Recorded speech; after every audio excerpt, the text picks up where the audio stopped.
Hi friends, welcome to N Kitchens. இப்போ Bangalore style sambar எப்படி பண்ணுறதுன்னு பார்க்கலாம். அதுக்கு நம்ம அந்த மசாலா ரெடி பண்ணணும். அதுக்கு நம்ம இப்போ ஃபஸ்ட்டு ஒரு ஸ்பூன் எண்ணெய் கடாயில் ஊற்றிக்கலாம். இது எல்லாத்தையுமே நம்ம வறுத்து அரைக்க போகிறோம். வெந்தயம் ஒரு அரை ஸ்பூன்,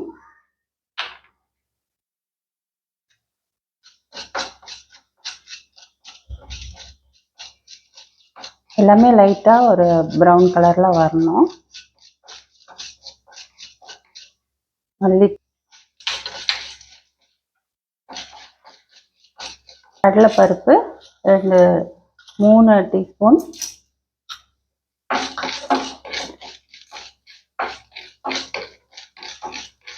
இப்போ இது லைட்டாக கலர் மாறணும்.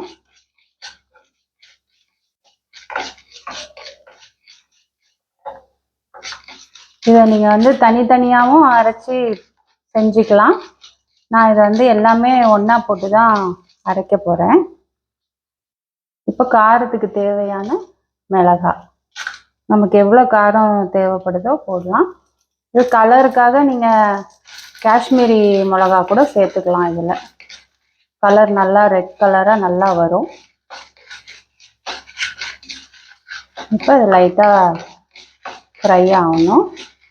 பூண்டு ஒரு 5 பல்லு பூண்டு, இதில் பெரிய வெங்காயம் 1, இந்த மாதிரி அரைக்கிற மாதிரி பெரிய பெரிய சைஸாக கட் பண்ணிக்கலாம்.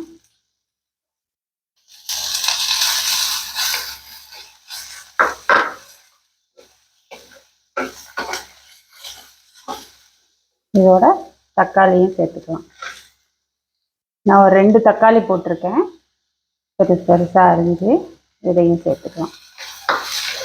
இது நல்லா வதங்கி சுருண்டு வரணும், அந்த அளவுக்கு நல்லா வதங்கிடணும். இதோட இப்போ ஒரு கைப்பிடி அளவுக்கு தேங்காய் போட்டுக்கலாம். இது கொஞ்சம் நல்லா ஃப்ரை ஆகட்டோன்னே இதை மிக்சியில் போட்டு அரைச்சிடலாம். ஆற வச்சு அரைச்சிடணும். இப்போ சாம்பார் ரெடி பண்ணிக்கலாம். அதுக்கு ஒரு 2 டீஸ்பூன் எண்ணெய் போட்டுக்கிறேன். அதோட வெங்காயம்,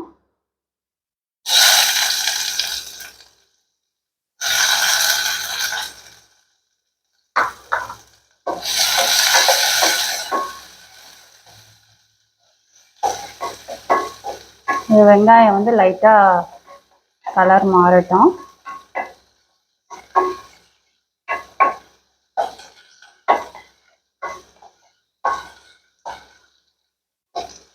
இது கலர் மாறினதுக்கப்புறமா இதோட ஒரே ஒரு தக்காளி, இப்போ அரைக்கிறதுக்கும் நம்ம தக்காளி சேர்த்துருக்கோம். இது வந்து நம்ம குழம்பு வந்து தாளித்து கொதிக்க விட போகிறோம். அதுக்கும் ஒரு தக்காளி போட்டுக்கலாம்.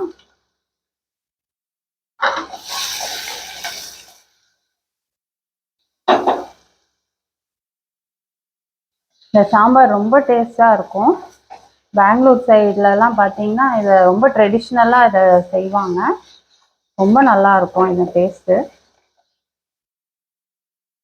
இப்போ இது நல்லா வதங்கிருச்சு.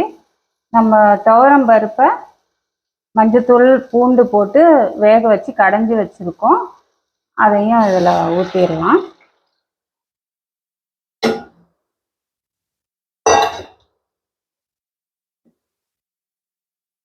இது கொஞ்சம் ஒரு கொதி வரட்டும். அதுக்குள்ளே நம்ம அந்த மசாலா ரெடி பண்ணியிருக்கோம் இல்லையா சாம்பாருக்கு, அதை வந்து ஆற வச்சு அரைச்சிட்டு வந்துடலாம். இப்போ இது கொதிக்க ஆரம்பிக்குது. நம்ம அரைச்சிட்டு வந்ததை இதில் ஊற்றிடலாம்.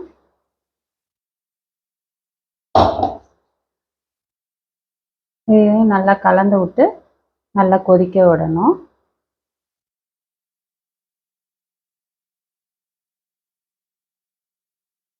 இதில் இப்போ நம்ம வந்து புளி ஊற்றிக்கலாம். ஒரு எலுமிச்சம் அளவு புளி எடுத்து கரைச்சி வச்சுருக்கேன், அதையும் ஊற்றிடுறேன். தேவையான அளவு உப்பு போட்டுடணும். இப்போ இது நல்லா கொதிக்கட்டும். இப்போ இந்த அளவுக்கு வெல்லம் சேர்த்துக்கலாம். பெங்களூர் சாம்பார்னாலே உங்களுக்கு கொஞ்சம் ஸ்வீட்டாக தான் இருக்கும், அதனால இந்த மாதிரி இந்த அளவு போட்டிங்கன்னா கரெக்டாக இருக்கும். இதில் கொஞ்சம் எண்ணெய் போட்டுக்கலாம் தாளிக்கிறதுக்கு. இப்போ கடுகு போட்டுக்கலாம். கடுகு நல்லா வெடிக்கட்டும்னு கருவேப்பிலை வரமிளகா போட்டு தாளித்து சாம்பாரில் போட்டுற வேண்டியதுதான். இப்போ கொஞ்சம் பெருங்காயம் போட்டு இப்போ நல்லா வெந்துட்டு இதில் நம்ம சேர்த்துக்கலாம்.